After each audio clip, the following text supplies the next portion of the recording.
ব্যাপারটা এমন না যে আল্লাহ লিখে রেখেছেন বলে আপনি বেছে নিচ্ছেন। যেহেতু আপনি এটাই বেছে নেবেন, তাই আল্লাহ আগে লিখে রেখেছেন। এখানে পছন্দ আপনার, তবে আল্লাহ আপনার পছন্দ জানেন। যেমন ধরেন একটা রাস্তার মোড়ে আসলেন, সামনে 5টা রাস্তা, রোড নাম্বার 1, 2, 3, 4, 5। এখানে পছন্দ আপনার, বেছে নিতে পারেন রোড নাম্বার 1, 2, 3, 4, 5। আপনি গেলেন রোড 2-এ।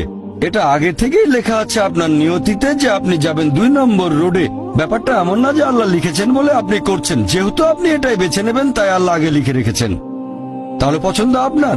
আপনি চাইলে টাকা উপার্জন করতে পারেন ভালো কাজের মাধ্যমে, হালাল উপায়ে, অথবা পারেন চুরি করে হারাম উপায়ে। পছন্দ আপনার। ধরেন চুরি করলেন, এটা আপনার সিদ্ধান্ত। তবে আল্লাহ আগে থেকে জানেন যে এই লোকটা সহজে টাকা পেতে চায়, তাই চুরি করবে।